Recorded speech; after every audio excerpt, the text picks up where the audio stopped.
Hey, hello everyone, and happy holidays. I'm City of Las Vegas Communications Director David Riggleman. Thanks for joining us for Access City Council. Coming up on this show, a new public health center opens in Ward 3, and First Friday celebrates 19 years in downtown Las Vegas. Hard to believe. Here to talk about all this and much more is the councilwoman, of course, who represents Ward 3. It's Olivia Diaz. Welcome back and happy holidays. Happy holidays, Feliz everyone. Navidad. How are you? Just my mind is blown away with how quickly time has just flown. Like all of us were saying, wow, we really didn't get to live 2021. Yeah. Here comes 2022, but we're already at the tail end of it, and so I'm just blessed. And you know, Councilwoman, it seemed like 2020 dragged on. It seemed like it was never going to end, but then this year has just flown by. yeah, So we're living it intensely for all the missed moments we had. In 20, and I think that just makes sped things up. Yes, makes it go faster. But we need to slow things down and savor. That's right. Savor every minute, because as my kid grows taller and is next year he'll go into middle school, I'm like, where's that baby I had 10 years ago? So as a parent, it's really scary to know that time is going faster and faster. It does. It seems like the older we get, it seems to go faster too. It's the old Yes, cliche, but it's true. it is true.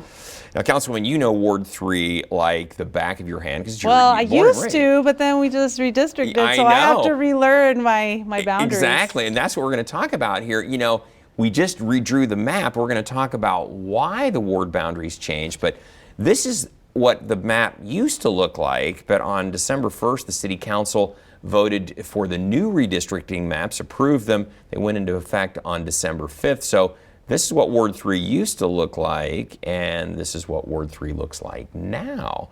And Councilwoman, explain to everybody, why do we do this after every census cycle? Why is this done each time? So it's basically to even out the number of residents that each council member is representing. So we know that Ward 6 grew tremendously by leaps and bounds. There's lots of development happening in the northwest part of our city. And so we just try to make sure that we're, and we know it's going to continue to grow because there's still plenty of land. And so we're just making sure that we're keeping the numbers of residents balanced throughout all of the wards. Right. We know that the older wards have less ability to grow. Yes, we're going to get more, hopefully, high rises or density moving. Like in the downtown areas that I represent, that's the way that we're going to be growing is vertically. But we know that other wards just have the potential to grow that much faster and have more residents. And so we're trying to look out and kind of guesstimate 10 years down the road when another census takes place, and so that each resident is getting the best from their elected representative. And generally what happened, as Councilwoman is saying, is because the population shifted more to the northwest, the boundaries of the ward maps tended to move east and north. I don't have anywhere to grow east because I'm the easternmost. I'm sorry, I moved west. I moved west and I north. moved west because that's the only opportunity I had to grow in terms of my apologies. Locations. The wards moved west and north, and that's obviously what we saw with yours. It moved out to the west. Councilman Knutson in Ward 1, he moved to the west. And we're looking forward to work as colleagues. I hope people don't fear if they are now in my ward, know that we'll work just as hard as your former elected, to hear your concerns, to work with you, mediate situations, and do our best to, rise to the occasion, because we just don't know what's going to come up. Yeah, it's a great point. That's a great point, is that council members are still going to be here for you regardless if your ward changed or not. So, well, Councilwoman, this is very exciting. We're going to shift gears a little bit. You posted this on Facebook. This is great. It was a pleasure to welcome the new Southern Nevada Health District East Las Vegas Public Health Center to 2950 East Bonanza Road. Now, this was a big deal. It is a big deal, David. It's been one of my priorities, and our residents have told us it's one of their priorities is to have more access to healthcare services that are closer to them.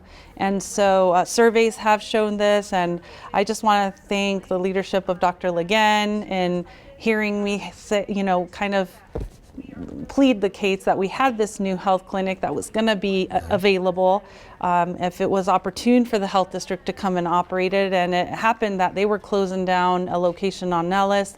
They're able to transition into this clinic. Hopefully our community utilizes it and shows the health district how big of a need it is, because I know that a lot of folks in my ward don't necessarily have transportation. Like most of us get it behind our wheel, can drive ourselves halfway across town. Sometimes our folks heavily rely on bus or getting to places walking. And so that's my goal, is that we bring centers closer to our folks so that they can have access to immunizations, family planning services, and also primary care services. And so we know that immunizations and family planning are already happening by appointment here, and primary care will be provided starting next year in 2022. And Councilwoman, what's really exciting is that price, insurance, not a factor here. FQHC. Yeah. So Southern Nevada Health District is operating this health center as a FQHC, which means whether you have insurance or don't, we treat you. You can go in and get the services by appointment, and then a sliding scale. If you don't have insurance, a sliding scale based on what you make. That's what you get charged for the services. And if you have insurance, we build in, the insurance for the services rendered. It's really great. I think, obviously, I think our viewers, we've talked about this on the show. You're on the Southern Nevada Health District Board, and obviously that connection to the health district was instrumental in bringing that health center into Ward 3. And absolutely, and having the board support the vision and the need for more healthcare services throughout, not just Ward 3, but throughout the city. Yeah, it's exciting. Well, congratulations. I know that's a big thing to accomplish, and we love when new things open in Ward 3. You've had a lot of new things open in Ward 3. Let's keep it happening. I know. You got everything going on in the Arts District. And so look at this. Broke ground. Yeah, look at this. The Beverly Theater broke ground. This took place back end of October. Tell everybody about this place. The Beverly Theater is going to be an amazing space that will be different and unique in the sense that they hope to showcase, let's say, a film festival there, or a resident artist is here and they're going to present information on the type of art that they do, whether it's spoken word or visual art or more of a film. They're really trying to be more niche into the arts community. And so we're super elated that it's adjacent the Writers block and the Lucy, which has actually an artist residence. So I think that it's just going to bring more synergy to our already hustling and bustling arts collective that we have as a city, because we have our arts district. Very hip. Very hip. We're going to talk later about First Fridays and how that's just taken off. And then also we have the Huntridge Revival. And then I'm just hoping we can just keep also more things coming to closer to Fremont East. That's also artistic. And so I just, it's amazing. The more offerings we can have, the better off. You got Brewery Row, you've got the Arts District, you've got all the great restaurants that are over there now. So huge kudos to Beverly Rogers, who's the visionary behind bringing this new art space. Good for her. Congratulations to her and her team. Yeah, looking forward to it officially opening. Can't wait to check it out when it's all built out and do the ribbon cutting. That's right. It'll be coming up before we know it. We all got some soil from the groundbreaking. So it's important dirt. It's important dirt.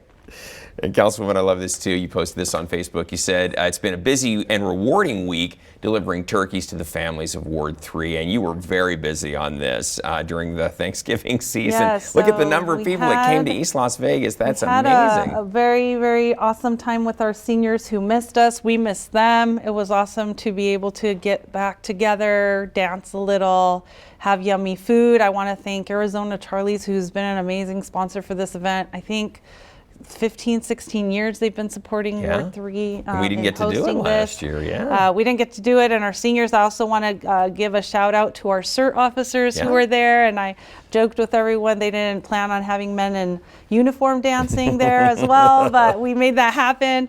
I also was able, my team and I, along with our marshals, and LVPOA. We were handing out turkeys drive-through to families that we identified through our YDSI programming in our elementaries. So we identified families that were in need, and they came and they got their turkey and the fixings. And then Metro DTAC also partnered with the Ward 3 offices to deliver 25 meals to two high schools. So we did Valley High School and Rancho High School, so that they could help us also extend.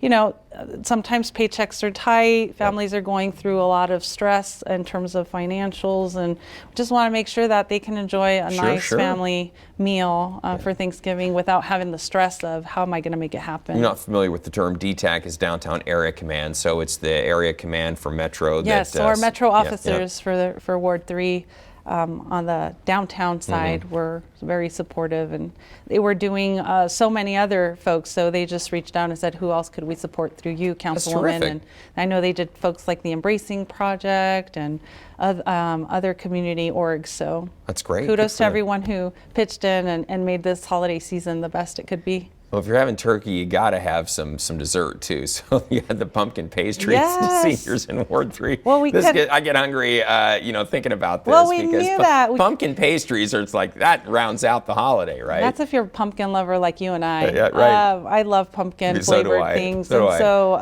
last year, a lot of our seniors enjoyed our pumpkin loaves. This time we had to make them into muffins for the seniors who couldn't come to our luncheon, and we just wanted to make sure that they know that we're thinking about them, and hopefully they enjoyed every morsel of that pumpkin muffin that we delivered throughout the ward. That's very kind, especially if they didn't get to partake in the big dinners and stuff, so big lunches. And then, Councilman, this was a big deal. It was very special. You posted this on Facebook. You said, today we received the third bell replica of the Dolores Bell of Mexico's independence. Now, you'll have to explain this to the viewers if they're not familiar, but this is a big deal to have received one of these. Absolutely. It's the third bell that Mr. Enrique Michel Velasco gifts to a city. The first one was North Las Vegas. The second one was Salt Lake City, Utah. Wow. And we received the third one. And he still has a very busy agenda going to California, I believe Chicago, DC. I mean, there's very many cities on his list. But basically the bell, the Independence Bell, it's a replica of the official one that sits in Mexico City, and it's rung every September 15th. Actually, it's the 15th when we do the formal, just a civic grito, we call it in Spanish. And so it was nice to receive it on behalf of Mexican nationals that live here in our city. Wow. We know that, I have one of the highest Hispanic populations in the city, and a lot of them are Mexican nationals, and we love the bell. I had a little subcommittee of folks that wanted to make sure that we put it in a place that a lot of people can see it. Hopefully it could be part of future festivities, and especially Mexican independence festivities moving forward as a city. So. And when they say replica, I mean, that's the replica of the real size. The actual size versus a smaller version. It's not a small. Yeah, that's a big old heavy bell. It is a very heavy bell. It's very loud as well. So you're going to hear it. That's the whole point, right? That's the whole point. It's a call to action. Well, that was really great for Mr. Velasquez to, donate something like that to the city of Las Vegas. That's quite an honor. So, and then, Councilwoman, this is really important. The Southern Nevada Bicycle Coalition had a mural, called Let's Get Together. It's the Let's Get Together campaign. Couldn't come at a better time because we have had a deadly, deadly year on the roadways here in Southern Nevada. Absolutely have, and it doesn't matter whether you're a bicyclist, pedestrian, a motorcyclist, or someone behind the wheel. We just all have to be careful. Be very cognizant of who's around us, especially as the days are shorter and it's darker sooner. We can't see people sometimes until we're almost about to hit them. So just, I think it's, when I was growing up, they had this huge campaign saying, courtesy is contagious. So the same thing goes here. Let's all get there together. The whole genesis of why that slogan, what they came up with it is, whether you're on a bike, you're traveling by foot, or you're in a vehicle, let's all get to our destinations safely, and let's look out for one another, because we don't want anybody to not have a family member there for the upcoming holiday season. It's so hard to have your traditional holiday celebrations like the 24th and the 25th without your loved ones. And so we don't want another fatality to happen. That can be prevented if we're all very just cognizant that we have to be taking care of us and of people on the roadways. Everybody else out there is somebody's loved one too. I think accidents are accidents, but sometimes we need to put our handheld device to the side and just be fully attentive, slow down. And just especially when we're at a stop and there could be pedestrians, we just have to make sure we're scanning all angles to make sure we're not missing someone or something. And two of the folks we lost were in wheelchairs crossing, and so folks, just be careful. And let's just make sure to spread the word too that we're wearing highly visible clothing, we're wearing maybe reflector tape that we could be changing.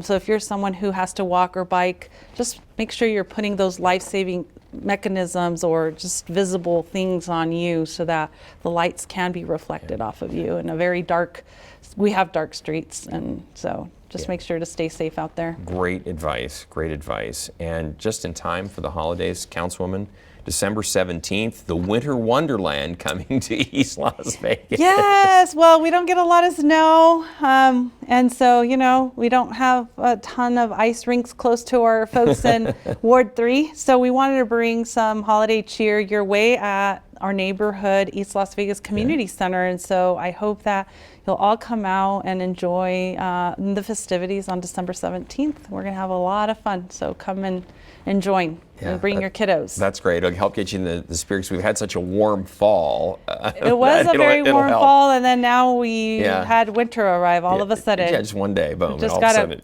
it showed up. Change your setting from AC to heater. Right. Well, Councilwoman, we're going to go ahead and take a short break right now, but when we come back, First Friday is officially back in the heart of downtown Las Vegas. If you're not familiar with the event, we're going to tell you what the local arts and culture festival is really all about. That's next, so please stay with us.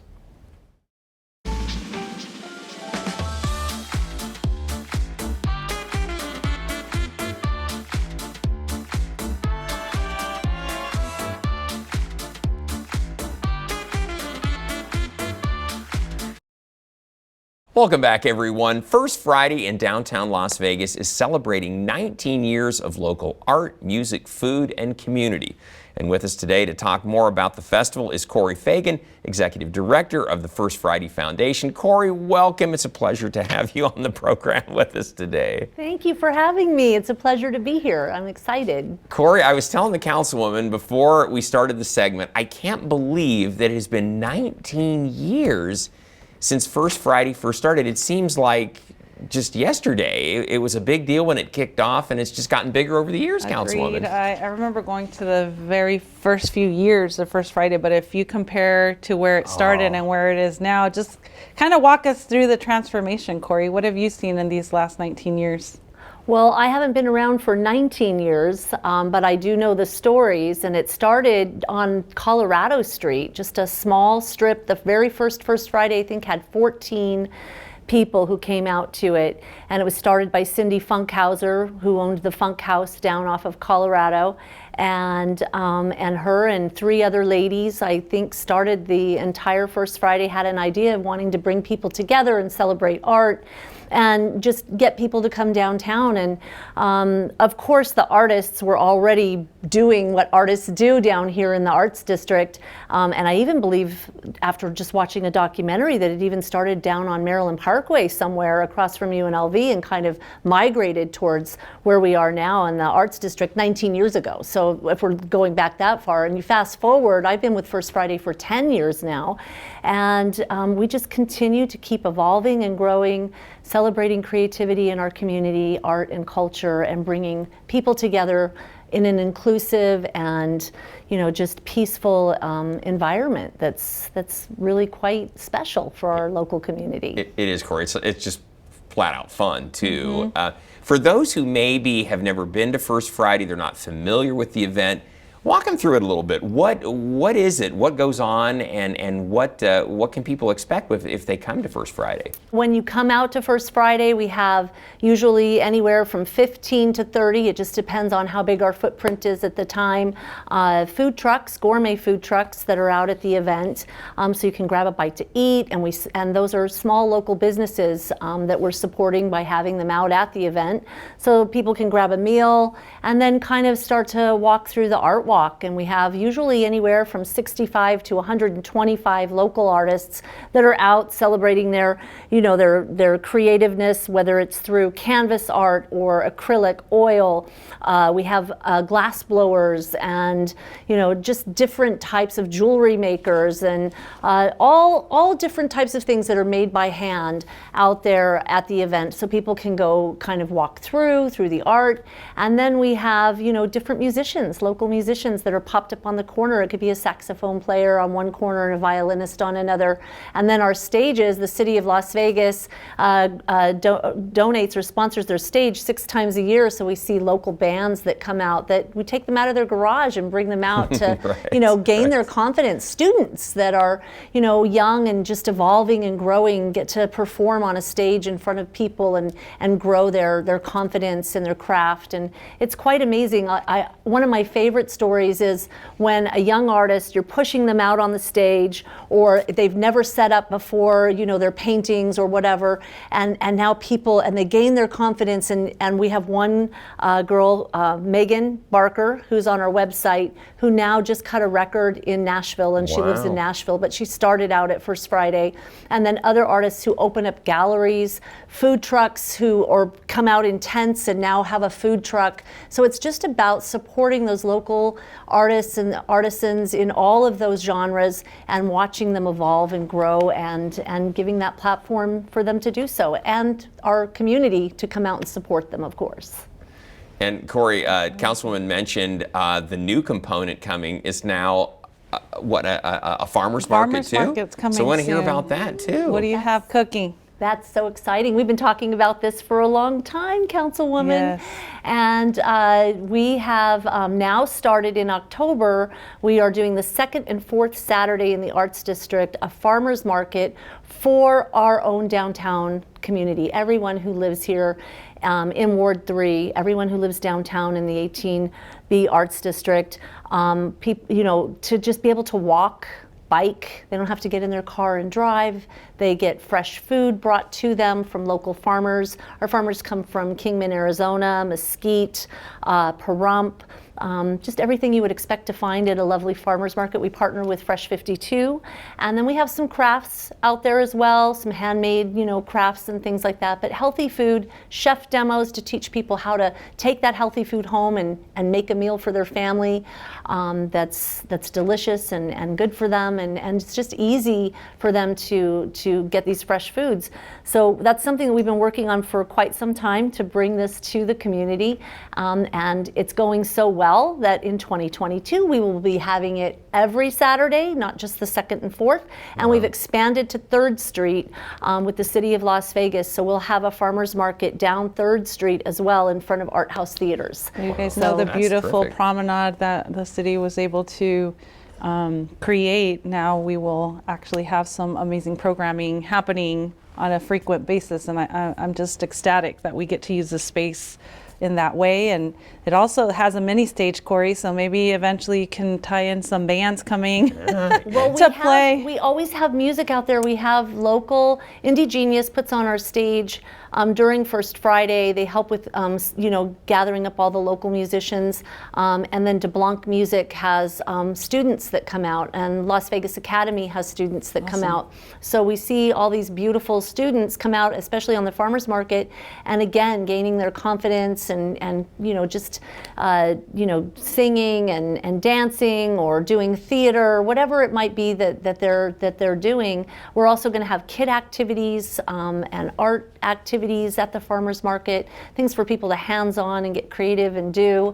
We're working with the City of Las Vegas Parks and Recreation and the cultural events team to make sure that we have activities for everyone out at the farmers market as well. So it's going to be pretty exciting for 2022 for our community. is. So I'm looking forward to it. And then don't forget, people get to go down, when you're strolling at the farmers market, you get to visit all of our new restaurants down Main Street and all of our new shops that we can shop local at, vintage shops and antique shops and galleries. They're all open during the farmers market, and people can just go inside and mull around, go across to Main Street, go to the breweries that we have now and have lunch. It's just such a great, beautiful, our arts district is really quite thriving and lovely, and I just can't wait for everyone to come out and experience it. Yeah, it's just flat out cool. I just love that. Corey is such an awesome advocate for local